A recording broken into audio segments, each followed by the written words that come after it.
You're listening to Zybez20, episode 31. We have some new people with us.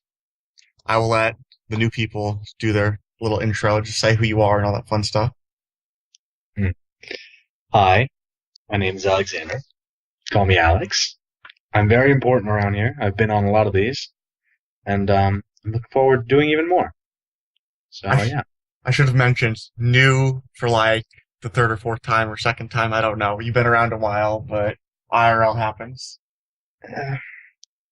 Alright, so recently, was it 2 weeks ago, Robin? Nightmare Zone was pulled to get nerfed. The XP rate was to be nerfed.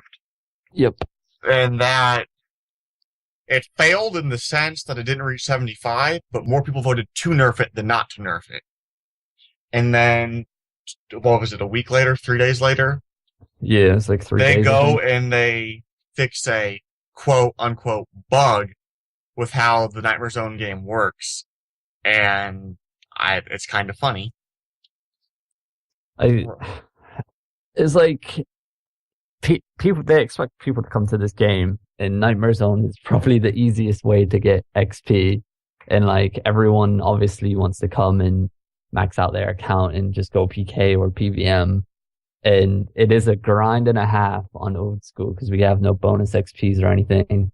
And Nightmare Zone was pretty much the savior. And I don't know anyone that can like come to old school now without having like you need like around 50 mil to get 94 mage. Like it's a lot of money, and Nightmare Zone offered that pretty cheap.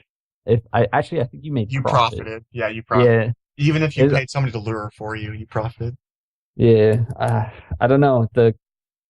I don't like the fact that they went against the poll, like not reaching 75%, and they changed it anyway. Well, technically, they didn't go against the poll, but in my opinion, why would you pull something that you want to fix, but then go fix a bug 3 days later? Why wouldn't you fix the bug and then pull the stuff? Because, I mean, why would you ask us about broken stuff that's stupid? Yeah, if they complete BS that they think it's a bug and they class it as a bug, if you looked on the RuneScape, there's so many people complaining, but not a lot of the people saying like they would rather keep it that way. Like I think Jagex didn't really they were like peer pressured into changing it because of the amount of like outcry on the RuneScape forums. I think I don't know. They went and Jagex again. They went and did stuff. They said they're not. Yeah, I knew it was going to come. I knew it was going to come too. It was like a week or so before that, or 2 weeks before that happened. Like there was talk of that nerf, and I'm like, well, I want 99 magic before this gets nerfed at all. So I just spent 8 days there and got 99 magic. So I guess I'm like all right with it, but it is stupid that they do that. How they did it, how they went about it. Yeah, I'm the stupider guy that didn't get 94 mage and only got to 87 when I really should have took advantage of that while I still could, because it was pretty obvious that they were going to change it sometime soon. But that's what I get. Well, considering what you guys are saying, I don't play old school RS, but I do know the feeling of wanting to max out and then go do the PK and the PVM. The same thing's going on in World of Warcraft, where nobody wants to do the grind. The grind's boring. So Blizzard, I've been told Blizzard has offered to let you buy an account level 90, which skips the grind, which is obviously way more fun for the consumer. Of course, RuneScape can't do that, but if the Nightmare Zone was like the closest thing you could get to that, where you didn't have to grind a whole lot, I think it was a mistake to nerf anything like that, because people are here for the end game. They're not here for the journey. Yeah, and it's the fact that now people are just gonna get up their Gary's Hood auto clicker and sit there and out for 94 and just bot it all. Yep. That's exactly what's gonna happen, because nobody wants to do that. It's like, you gotta think about it as well, like, people, it was like an easy way to train and people enjoyed it because I would say 90% of the people that play old school obviously had a very high combat level for pre-EOC, and literally we have to do that all over again but we know, like, at the end of it, obviously, yeah, it's like great fun going out, slaying everyone in the wilderness because you're maxed, but it's like it was an easy way for people to get there, and now that they've taken that away, it's I think it's going to drive Well, a technically, lot of only new people like away. a portion of that was like it's only the magic that was really nerfed, but the Barrage and Vengeance is like I guarantee one of the most commonly casted spells ever. So, or the most, Yeah. whatever the word I'm looking for is. Needing 94. And I looked it up. If you want to go Barrage now at monkeys, I think monkey skeletons. Yeah. From I think it's like 80 something or whatever the minimum level is, like 94, I guess I'll say. It's like 100 mil lost right there. I guess that's good for rune crafters, but when they use that excuse that it drove rune crafting prices down, people can't even craft blood runes, so I don't know what they're talking about. Like, I guess it may have lowered nature runes because there's less people using them to bot with, but I don't actually think the price of nature's changed at all. They went up 10 or 20 GP each. Yeah, it's really stupid. Yeah. 30 days. I'm just looking at the Zybez price guide right now. Guessed. Yeah. In the 30 days, it's gone up 20 GP. If that, like, is that really much of a big difference? I don't think so. And they're starting to go down again now, back to the same price. Yep. Speaking of that wilderness and stuff that people wanted to get their 94 magic for yesterday, 2 days ago, we old school released an update called the Wilderness Rejuvenation. It consists of a bunch of bosses that have been added, some different multi-combat areas in the wild. What am I missing, Robin? New bosses, new resource areas. The dragon pickaxe. Yep. And the two new shields. And then there's a lever added in Edgeville. The chins spot, which if you kill somebody with those chins, you can actually pick them up off the ground instead of them disappearing. And the Chaos Druids, level 100s that drop a lot of herbs, that's been added, and high-level bandits and mammoths, which are all really good training areas. All right, so Robin, would you say that it had the effect that Jagex wanted? As of right now, the activity just in one spot, like my team's camp, the archaeologist, and we've seen the most amount of Arim's rune kids up there PKing since pretty much the start. Like, it's been really crazy activity over the last like 48 hours. Hopefully it carries on like that, but I feel like the drop tables on certain bosses aren't that good to keep the PVMers there. So it could die down in like a week or two, but I'm not sure how it's going to go. I have a feeling it's going to crash. You can already safe spot Callisto the bear. If you have a trident, you can use long range spells and you just stand back and safe spot it. You can safe spot the archaeologist as well. You can corner him to a wall in the ruins, and you just diddy dance hit him with your like melee attacks, and he doesn't hit you back. That's going to kill it. It still accomplishes the goal of drawing people out into the wilderness to kill him, regardless of whether it's a hard fight or if they're just there. When the dragon pickaxe is 1 mil and it's I can make more money doing Bandos God Wars where it's more safe, they're not going to go out there anymore. Yeah. That's why it's going to be a short-lived thing, in my opinion. Like, if people can abuse it where they're not getting hit, then it makes them not risk anything like armor wise. Like, they can just turn up in Black D, high top and bottom, and a whip with like a strength family and just diddy dance back and forth. A full invent of shock. Last night I was soloing the bear with the safe spot, and anytime a team would show up, I would just log out because I wouldn't be in combat. They could change that mechanic maybe. If a team would come out, I would just log out instantly and not have to deal with it in Hop Worlds because I could log out instantly because I was in the safe spot. Yeah, I put that idea across to Jagex when Mod Matt K was on Zybez posting about all the changes for the update. I mentioned if somebody's in the wilderness, then you add like a 5-second penalty timer type thing to the logout. Pretty much like if you're on combat, you can't log out for 10 seconds. But do that for like if you're in the wilderness, you can't log out instantly for like 5 seconds. I bet I guess you could do that, but I don't know. Or they could change it where being in combat is being in combat. When you're attacking something, that is combat, so you shouldn't be able to log out instantly. Yeah, that's true. That would work out a lot better. I think that's engine work, and that's a 10-second delay or something, but I don't know. They should still be able to do it. Yeah. The logout timer change.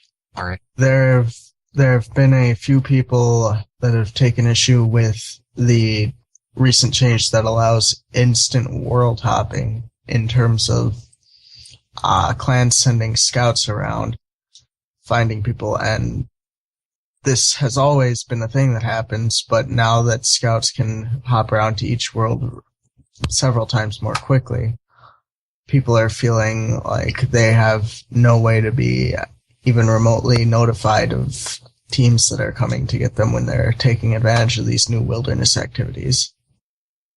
That you're right. Our team sends out scouts, and without that login timer, literally we can clear like the whole entire world list within about 15 minutes or less. I think it depends if we find somebody, log in and kill them, and then log back out again and carry on scouting the worlds. On my side of things, I really like the update. It's so much more easier for us to find loot, and it keeps our enjoyment and hype level at a high instead of just sitting there for 30 seconds. Okay, log in. Oh, look, there's no one there. Wait another 30 seconds to the next world. We can just do it instantly, and it's a lot more fun for us, but I can see it from a skiller or PVM point of view, it being... From a PVM point of view, I don't mind it, but the skiller is where I think it would matter. Yeah. Because the actual XP and the rate you get stuff is you deplete a resource and you just hop instantly and it's better. Yeah, I saw someone actually on the RuneScape forums post about he camped rune rocks for an hour. He made 700k from the rune ores with instantly hopping worlds. He said that he probably made an extra 200k an hour after the update of the no timers, but I can see where he's coming from. If there's a lot of skillers trying to camp rune ores and everyone's just hopping instantly, you're never going to be able to get an ore for yourself if there's more than 4 people hopping around. Yep, and bots also have access to that. I think that's the reason that they wanted the update, is because bots were hopping around buying out shops and stuff, but it made it easier for them. I don't get that. Yeah, it's true. I don't know. From a PKer's point, I like it. From the other point of people hopping around for resources, I think it's a bad idea. Yeah. A new quest was released into RS3, one of a kind, and it's classified as a Grandmaster Quest. I don't know much about it. It's supposed to have a lot of lore. All I know about it is that Jagex was stupid and they made people go into level 60 wild in RS3, and everybody was getting PK'd, and a bunch of people lost a lot of money. Really? Yep, there was threads all over about PKers PKing people. I had absolutely no trouble doing the quest. And actually, the first time you get teleported into that level 60 wilderness place, you get teleported basically right into the dungeon. You just have to click it. Teleported? Does the quest give you any warning? Nope.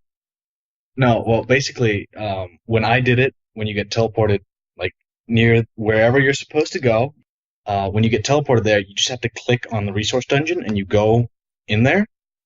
You get teleported right in front of it. I actually forgot my weapon when I was banking, so I had to run all the way back and then run all the way up there, and there was no one there to PK me, and I did it on the first or the second day. So I don't know. Yeah, I think they patched after the second day. Are you given a second teleport, as you said, right next to the dungeon entrance, or would you have to head back up when you forget?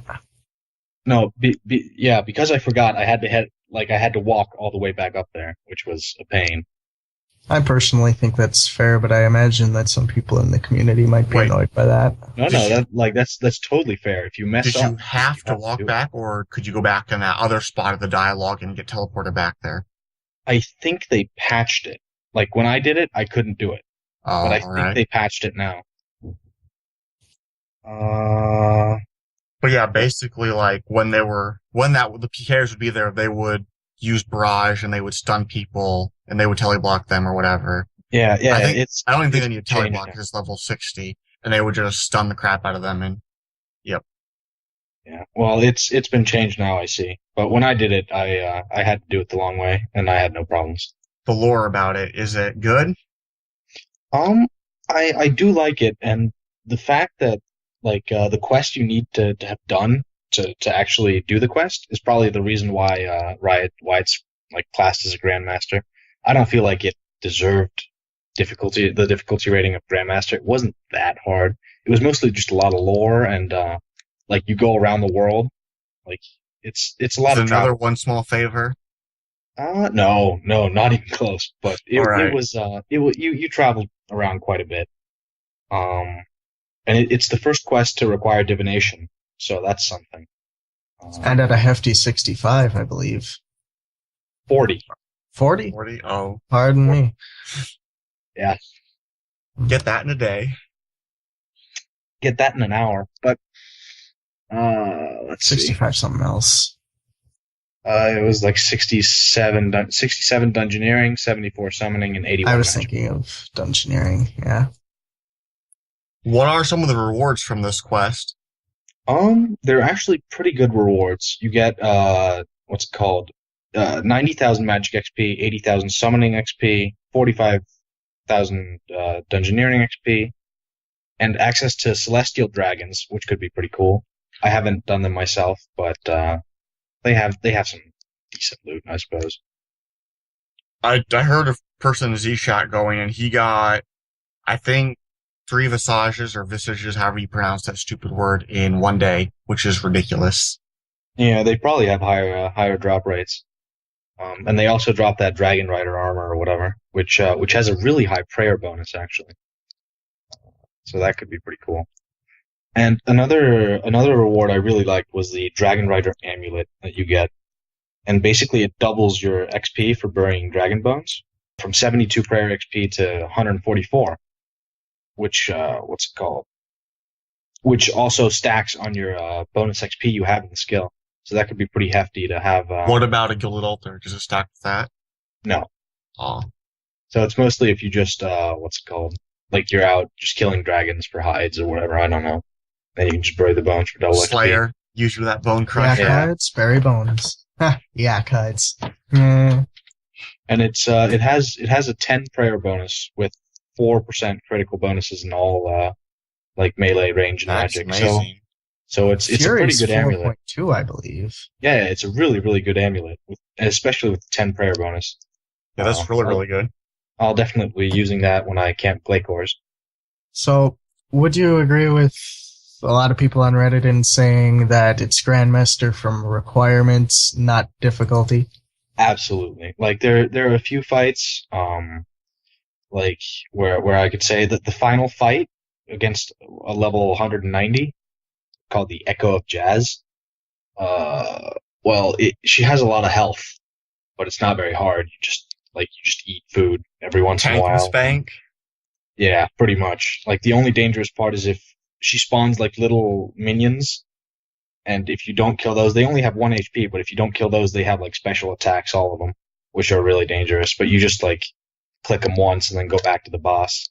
So it's not that hard. So it's definitely requirements that are Grandmaster, not the quest itself. The quest itself is just, lore.